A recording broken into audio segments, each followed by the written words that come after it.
Happy Thursday. Welcome to Second Lap. I'm your host, Gramps.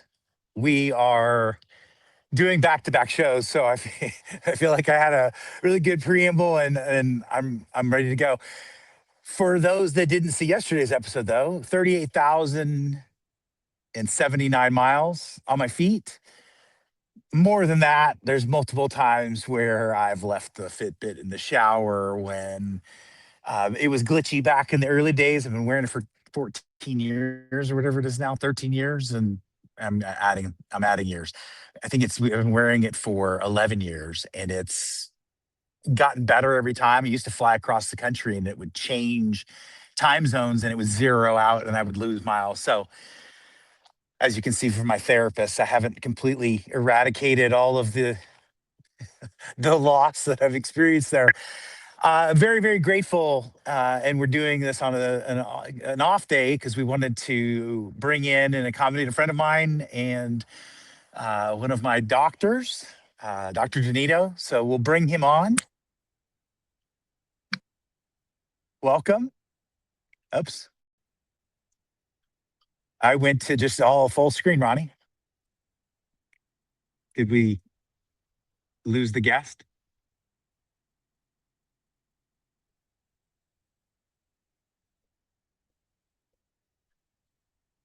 Yeah, we talked about this yesterday. The beauty of live TV. So I cut out there a minute, but now I can hear you better. So that's really important. Otherwise, I was going to have to put my little headset on. So welcome. You glitched it, but now you can hear. Now I can hear everything. Welcome to the mothership home studios of the Perceptional.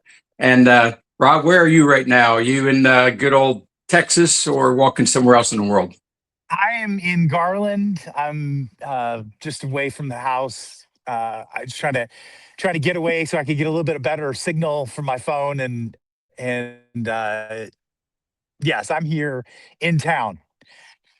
I'm really excited that you're here, and I'm really excited that your glitch gave you hearing. So you're now aware of what I'm going to say. I wanted to start off real quick. Lots of people that I've talked to, other guests, and I think you and I did hit on it before, are on peptides. We've been talking about peptides. I'm looking forward to getting the two that you prescribed, and we can go into those, as we go. I just wanted to hit you. I got a different perspective on peptides that's been being fed to me through the algorithm from some way, and I don't know why, but I guess I wanted to bounce it off you since we were going to be on today. But basically, that peptides are doing these things to your body that tie into some natural component that it either turns on, that has been turned off for years, or it has some sort of an effect that way. And they made a comment that it brings blood to that area, enriching the area, bringing health to that area, things of that nature. And it said it almost mimics a cancer cell where the cancer brings the additional blood in, and talked about by putting this in to your body, you have a potential of accelerating a cancer if that's something that you're going to have in your future. What do you think about that? Is that a reality, or is that somebody just trying to blow smoke? Let's put it this way. When we look at what a cancer is to begin with, and the triggers that bring that genetic mutation on, which are basically one of three or sometimes all three, you have energetic disturbances, and we can think about Wi-Fi and radiation. We have chemical disturbances, toxicities, and then we have biologicals, including viruses. It's been accepted that the microbial community, biologicals, have been the bigger known triggers to many of the cancers, more than 50%.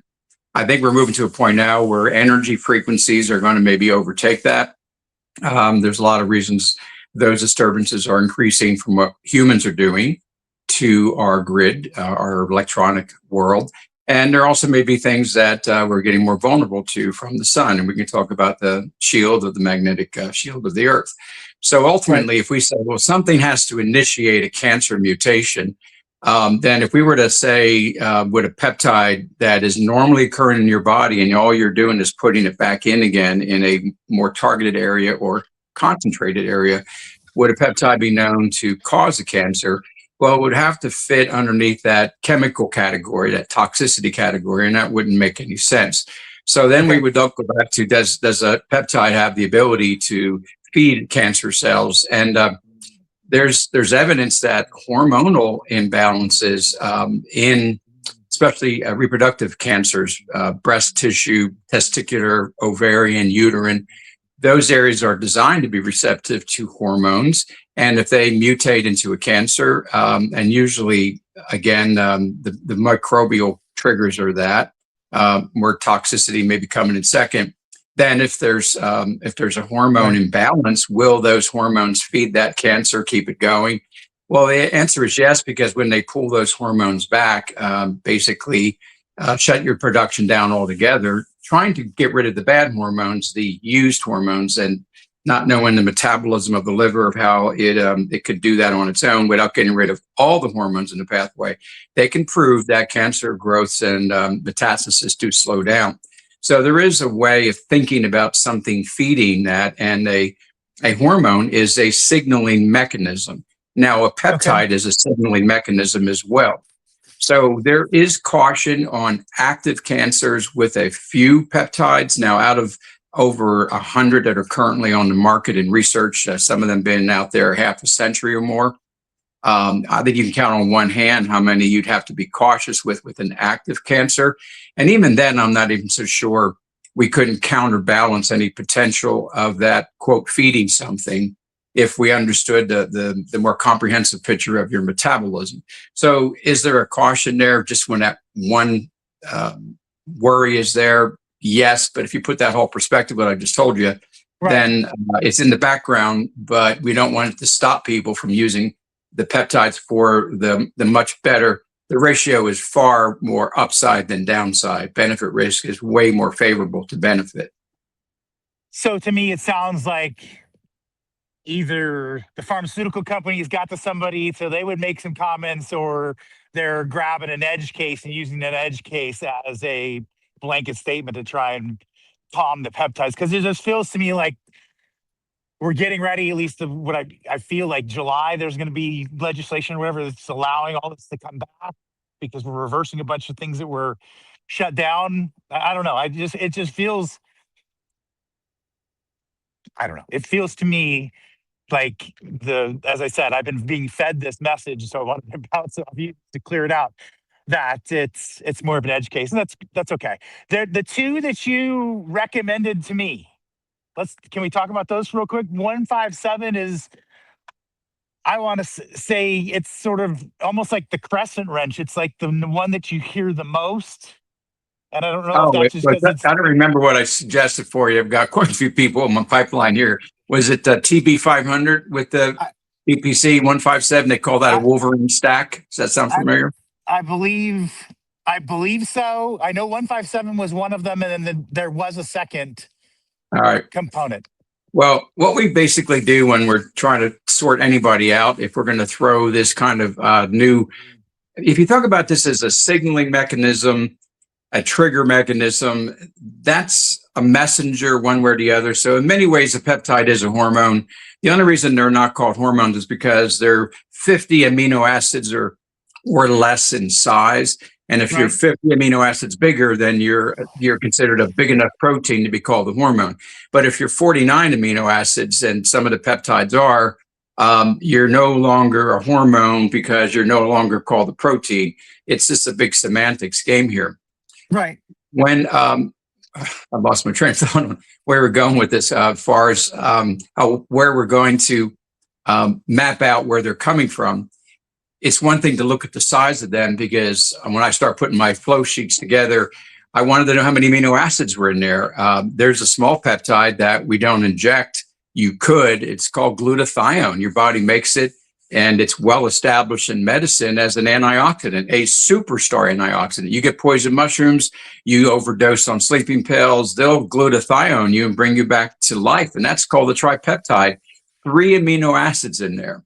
Okay. So when we start thinking about the size of these things, sometimes size doesn't make that much difference. 2 or 3 amino acids together can be incredibly powerful, but the unique way they're hooked together and structurally torsioned gives us the active sites on them. If you think about fats, we heard a bad type of fat called trans fats, and it'll even say it on almost all labels now, no trans fats.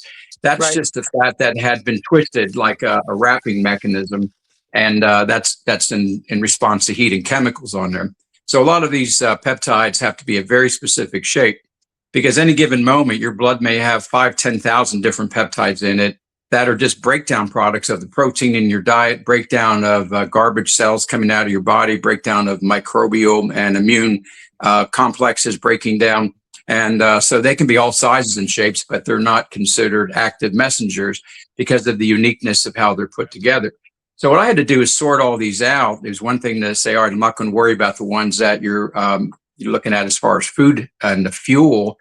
But I found that I could go either 50-50. The peptides that we're using either came out of your head, your brain, and Okay. or they came out of your torso. So for for most people, we usually, if we have to use two, we tend to use one from the head and above down, and we tend to use one from the inside out.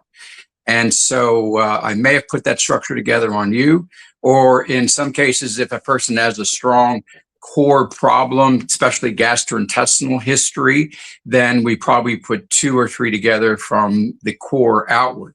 All our weight loss peptides, the GLPs, the GIPs, the glucagon ones, they're all from your intestine and gut lining. So they're core inside out type of peptides.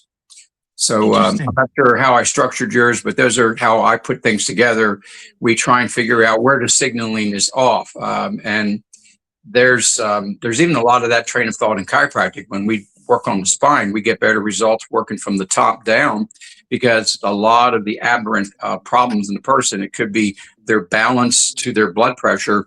We'll find the relief tends to come on in a sequential manner when we start clearing out the body from the top downward. So there's a lot of above down signaling there. And my other biggest concern would be, and it is a concern, is that if we use peptides on anybody, can I get you off of them, or you're going to be on them for life? And then that's where we don't know the long-term consequences of using something decades. It's good for profit if you think about you're a manufacturer of these things. Right. So the weight loss peptide companies, they do want you on them forever because they know you really don't do a good job getting off of them. You get a ravenous appetite again. But my goal is to substitute, amplify these peptides in a targeted pathway for 2 or 3 months, see how much results we get clinically, easy to measure, and then back them out and see if we can hold that prime that we put into the chemistry. And if not, then we may have to find a sequence of boosting or move to another peptide and kind of signal the system a little differently. The reason that I prodded, asked you, I mean, you weren't pushing this on me. When I asked about it, we were talking about it. A good buddy of mine who's 2 years older than I am, so he's 56 this year, he had been doing 157, and I think there was 2 others in it. It was some sort of a pack, as you said, or stacked, and I can't remember the cocktail or whatever they called it. And he was injecting himself, and he said noticeably better recovery times from working out to the next workout. You know how you feel sluggish. I've been working out 3 days a week, or we have been working out 3 days a week all year. We just did our 45th workout this morning for the year, and I don't feel terrible the next day, but I feel more muscle fatigue. I'm trying to use all proper words. I feel more muscle fatigue at this age for what I'm doing than I would expect based on my youth. And obviously, and so he's talking about the benefit of how quickly he felt it made him bounce back, and then he went and tried some of the like sublingual and some of the others because he wasn't able to do the injectables, and he just always came back to, hey, injecting those, and the 2 he did made his recovery times like 30% better, 45% better, something like that, like noticeably better. So that's what's pushing me to want to talk to you about it, is just to see how that, that recovery would feel. Okay. When you're even a So, young athlete, a lot of the teenagers, collegiates that I've worked with in athletics, even at that age, they do need some recovery days. They can get away with 4 or 5 straight days, but they need a recovery day on the weekend at least. And as we get older, we might go every other day for a recovery day. And yet we may maintain the benefits, because there's a point where you say, I'm where I want to be. Maybe your endurance, maybe the size of your muscles. So right. there's a point where you don't want to be a kind of OCD in the gym, where you just keep going and you're looking like the Hulk, which is anorexia in reverse, and you're still not happy yet. Right. That person never allows any recovery, and that recovery will come very quickly in a stroke or a heart attack in their 40s and 50s, and they're gone. So the recovery is going to have to be there no matter what. However, you want to not be in bed with pain and fatigue. And I think having a 1-day recovery every other day is a good compromise without even having to go tweaking peptides in there. I think when I see what really a recovery is about, you're just basically clearing out of the system the byproducts of what that exercise, or maybe that job you did, it could be just how hard you worked in the garden. It's Right. byproducts of that. And the way peptides can work to make that better, one would be to limit the amount of breakdown a muscle goes through during that stress mechanism, that workout. And another would be the acceleration of the mitochondria, how the cell burns energy during that workload. And there's maybe 2 right now that all the peptide junkies know about. One is MOTS-C, MOTS-C, and the other is just a B vitamin derivative, NAD+. Those are just 2 mechanisms of a complex pathway that our mitochondria use to produce the fuel combustion in our body. So if we're running more efficiently, there's a cleaner exhaust pipe, and therefore we won't have a day's worth of antioxidant cleanup, probably using glutathione, another peptide, to get us out of that. So BPC definitely is in that realm of inflammation control, which is a byproduct of tissue tear down. So if you think about inflammation, it's your immune system contributing something to removing something from the body, whether it be an infectious mechanism or debris. And that's where inflammation can be a word that could even describe soreness in your muscles from a workout in the gym too aggressively. So yes, it definitely gives people shorter recovery times or more comfortable ones. But what are you going to do with that? You're going to go spend more time in the gym, and because if you keep doing that, you're going to keep growing, and you're going to keep stressing your system out, and then the benefit risk starts to go in the wrong direction. So it's tempting to look at it that way. I think what I really want people to think about peptides for is longevity, and longevity starts with a healthier body. So a healthier body definitely means less inflammation. But one of the things that really plague all of us is more of the immune inflammation processes, the orthopedic aches and pains, the allergies, things that our immune system is really trying to eliminate from the system. So I think my favorite way of telling a peptide story goes back to Dr. Stanislaw Brzezinski out of Houston. And I don't know, 40, 50 years ago, he found a peptide in urine, called it anti-neoplastin. And it was very capable of triggering a response against a large number of cancers. Didn't affect all of them. And his story is in books and documentaries. It's got a huge facility, still came out ahead with the FDA and everybody trying to push back, but found in urine and put it back in the body through concentrating the urine. Today, they go into your blood, pull that peptide out, concentrate it. I think they even can synthetically make it now. I'm not sure about that. So, people have been discussing peptides. The minute I opened up my first biochemistry book, they tell you a peptide definition. And so you're looking back over 50 years for just my knowledge of them like that. But our country became enamored with them with the weight loss peptides. And you're looking at, 5 to 8 years or so, that's really been popular. And that dovetailed in the popularity of the guys and gals in the gym rats, what they were doing to improve their longevity, their outcomes. The biohackers, they've been playing with the peptides as well. And so now you're back to what you mentioned on the pharmacies and the government.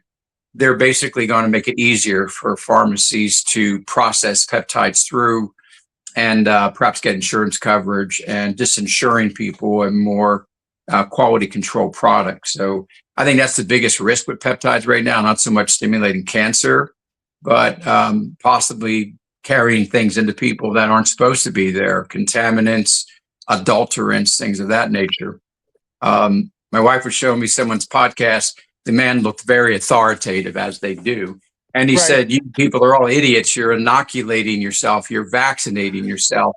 All these peptides are made by Pfizer and Moderna. And they just foolishly found another way for you to put more of these nanoparticles and self-replicating little critters into your system. He doesn't have any facts to back that up with, but more fear mongering. And so that is going to carry. It's going to get in people's heads. And you're going to start asking, wait a minute, who actually made my peptide?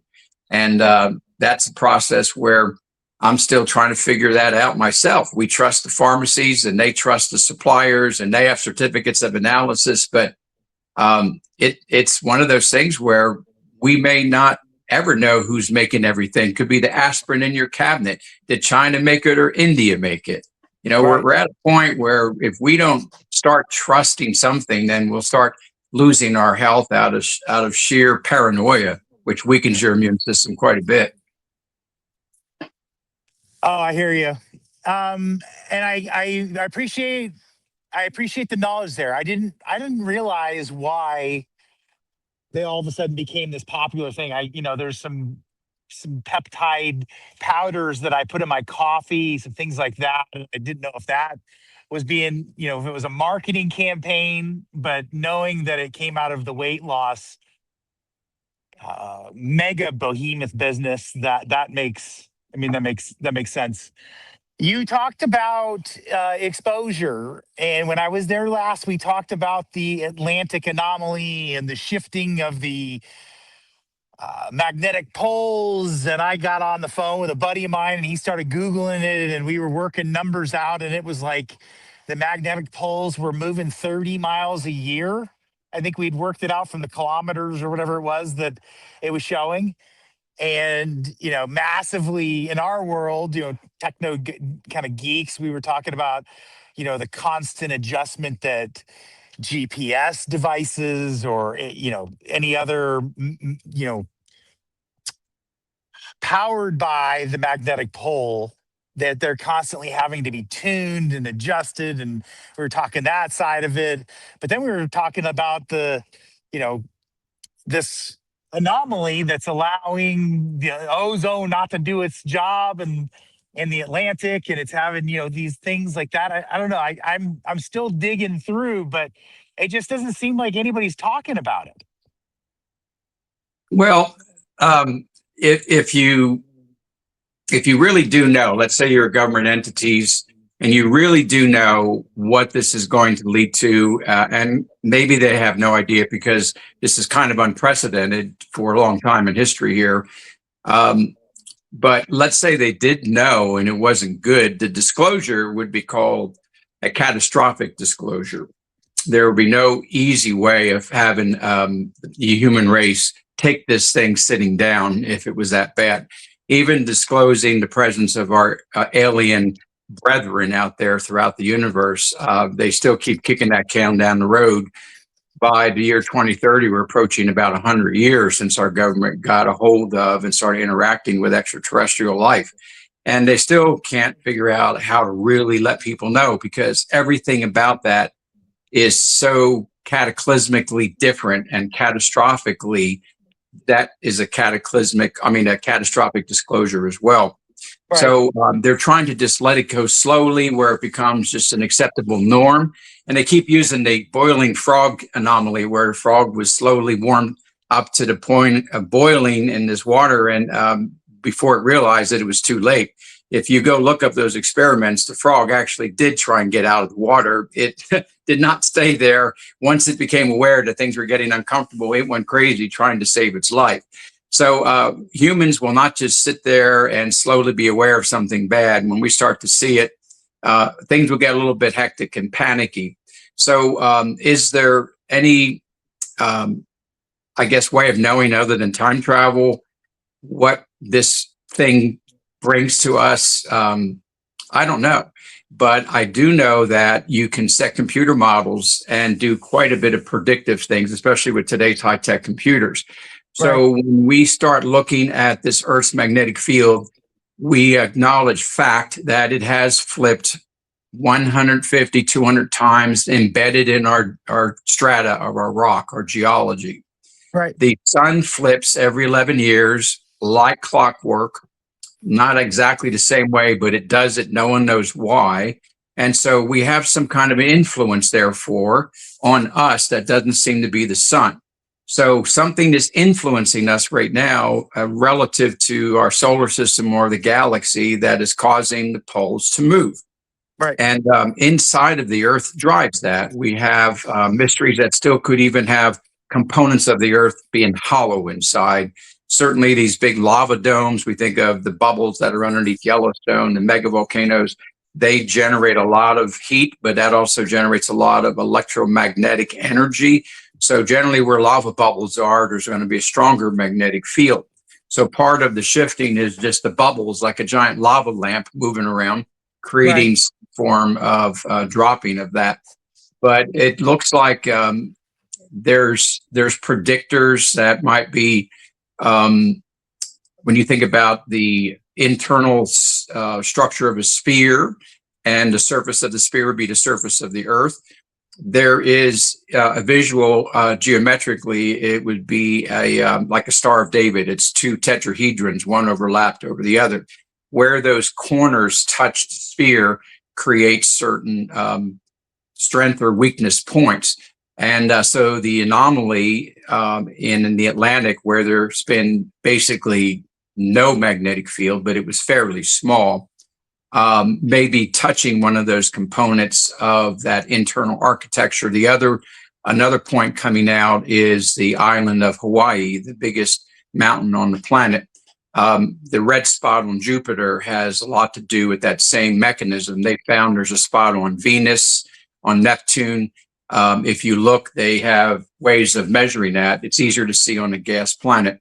So the fact that there's a spot or two and it's either kind of hollow and there's no magnetism or it's a massive volcano, these are predictable. But if it's moving, that's where they want to have to come up with just one model. This is either going to shift and it's going to go boom, or it's going to bend like a horseshoe magnet and then spring back. But the only thing they don't know is, does the field collapse for a short period of time and then reestablish itself in the same direction or opposing directions? And if the shield collapses, our Earth and all life on it can only tolerate a collapse for so long.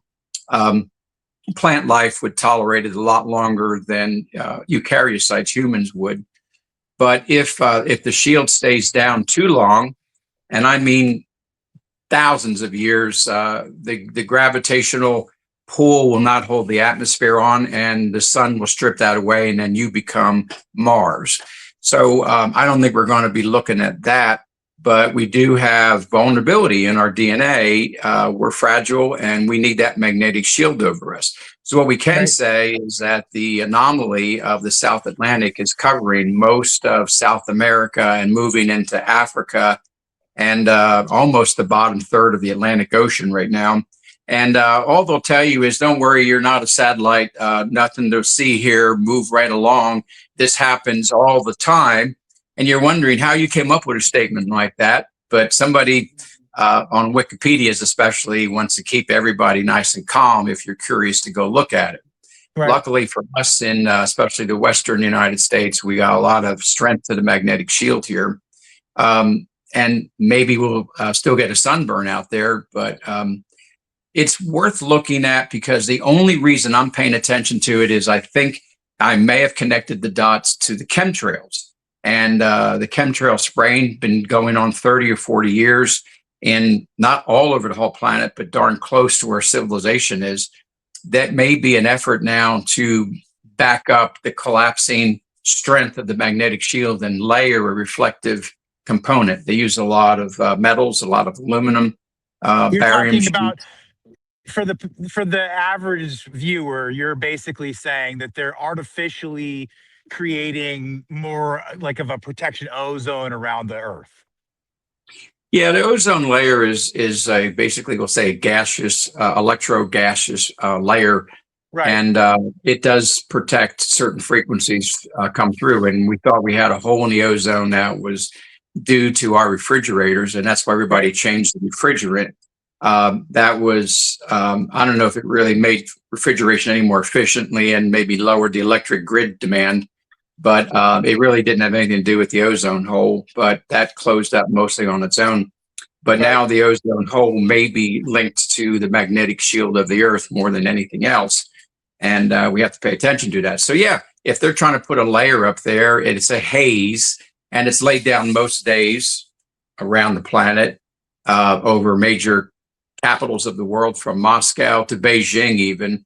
It seems that the pilots, when you talk to them, say, well, we're told we're producing a cloud cover to keep the Earth from overheating. And technically, you could say it's reflecting certain frequencies of energy that might control the temperature of the planet. But it also may just be not so much about temperature, but blocking more harmful frequencies coming through if the magnetic shield is not repelling them. Possibly neutrinos, gamma rays, X-rays even.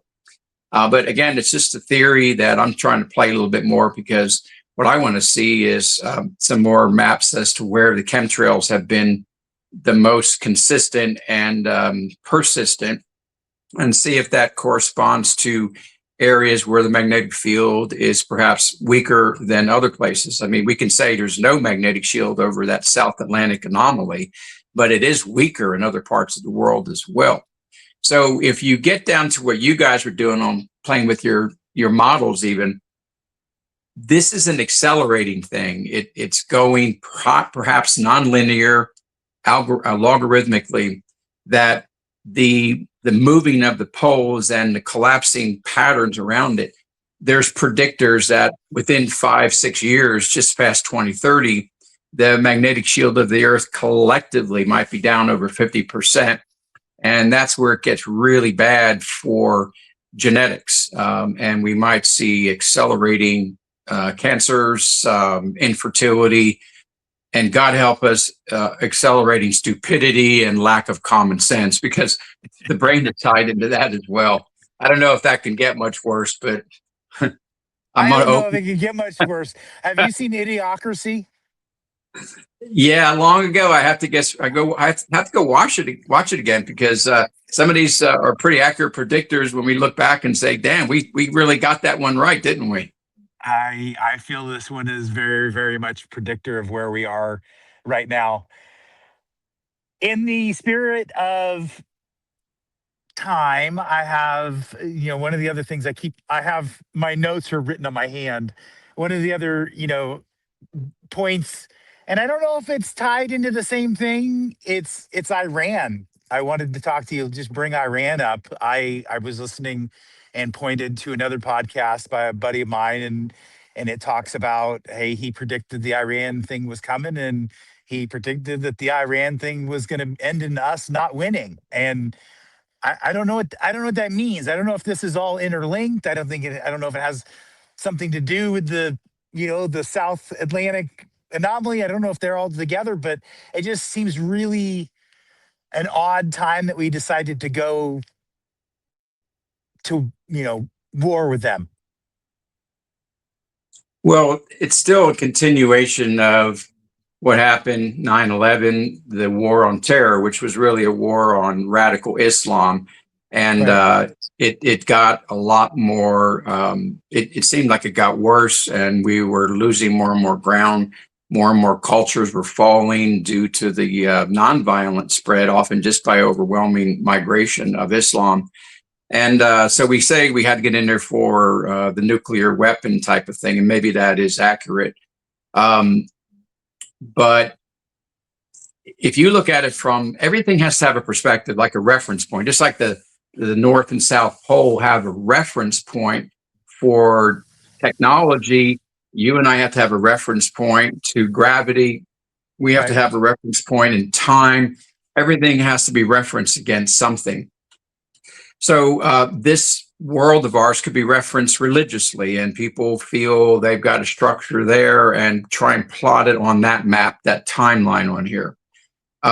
We could also go out to back to our disclosure project of extraterrestrials and what it is that presence has got to do with any of this stuff.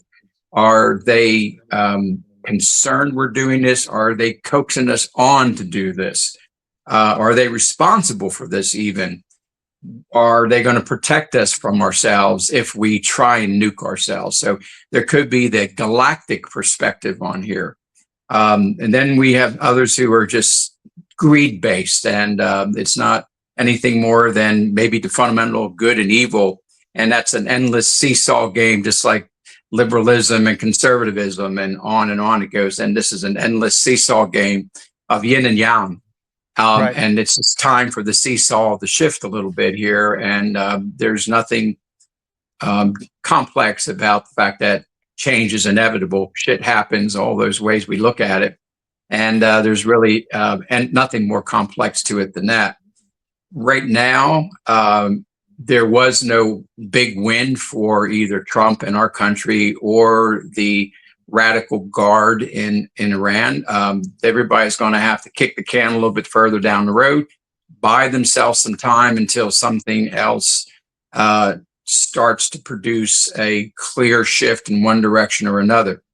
And what will maybe drive that, if we want to push the planet a certain way towards a certain religion, towards a certain mindset even, maybe technology will help drive that. And we just need it to get a little stronger. What I mean by that is AI is making so many decisions now, especially in military. Right. But it may be judging us. It may be running our countries before you know it. And none of the elected officials will matter anymore. The robots are coming. We all know that. And what kind of world will we have where hardly anybody works? No need for money. If we get to that kind of world, so technology drives it, then what we're fighting over now may be also a moot point and would come to an end real quick. Because ultimately, I think why we're fighting right now is still resources. Iran has water issues. They're in a hellacious desert. Would they like to have their people in a more climate balanced place? So even though we might say this is a religious war, it still maybe comes down to a war over resources. Yep. So yeah, I hear all that. I'm trying to think if there was something I was going to say, and I focused on what I was going to respond. And I have friends that are there. I'll say that out loud. There could be people that I'm friends with there that I'm talking to right now. in the On military, X. I was going to or say just no in citizens? Iran. No, I was talking about in Iran specifically, like the humans on Citizens. the ground over there. Yeah. And they're just like us. I mean, they're just like other humans, except they, have to spend money in order to get on the internet, in order to try and, share time and share art and they don't want to be fighting anymore. I thought when you were talking about it, you were going to say that they were going to use it as a resource, to push more solar because, it's the fossil fuel kind of side. I mean, there's so many different perspectives of, how and why. And, does that make any of the why we were talking about Greenland make sense? I mean, like all of this, it just like you said, go watch Idiocracy. I feel like we're there, and I just sometimes try to make sense of what's up. You know, I feel like I have a little bit of vertigo, and Well, a yeah, war could have been used as a great excuse for a reset. If we need a financial reset, if we need an energy reset, where we say, look, we the world can't get this fuel out of here because look what they made us do to everybody over there. Right now, just closing the straits out wasn't enough. But if you started some nuking over there, that would push us faster towards magnetic 0 point energy devices, things along that line. So a war has always been looked at as a way of using as an excuse when something's going to collapse, especially debt-based money systems, to use it as a reset, push it to a money system. But in many ways, this never manifested that badly. And it certainly put some pain into markets. It made people rich again when you think about people winning on any right, side of the war. These kind of things. There's weapons manufacturers who are helping both sides of this conflict, as there always is. So it moves money around quite a bit. So it has some value there, but it usually doesn't help the middle class catch up a little bit more. So if there was something to be as a reset here, I think it would have happened already. But in many ways, it pushed back the petrodollar a little stronger again. The dollar itself as a currency, it right. did weaken communism's strength a little bit. It seemed to have strengthened some aspects of it. But you can analyze this in every micro detail all you want, and changes did occur. But when we stepped back from it all, we just really just watched our little seesaw game go again, one direction or another. We're going somewhere as a human race, and we deviate right and left with all these little events in our world. But this is still not a true inflection point, a bifurcation point, a point that is so profound that it's equivalent of like the Great Flood of approximately 12,000 years ago. That was a big thing. Right. We're not there by any means. So just hang on though, because it doesn't mean that that still can't happen. But every time we see what us humans are capable of doing to each other, a plague, a nuclear war, we come out of it somehow a lot better off than anybody predicted. And we're just stubborn. The human race has a collective quantum consciousness that just keeps going. You knock us down. It's an endless Rocky movie, getting up off the ropes again and again and again. And we seem to have a destiny that we're going to get to. And I'm kind of encouraged by that, because I don't want us to have come this far, especially since the flood, and then have it all knocked back down again for nothing. We really kind of do deserve something better, whatever that is. And maybe it's 5 years away or 500 years away, but I don't think we're down for the count yet by any means.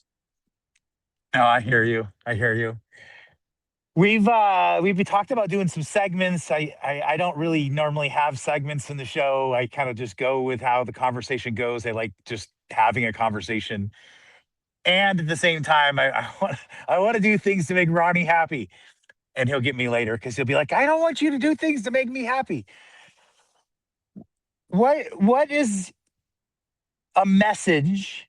You have this platform. I don't know if there'll ever be a million people that look at it, but you're on stage. You have the platform.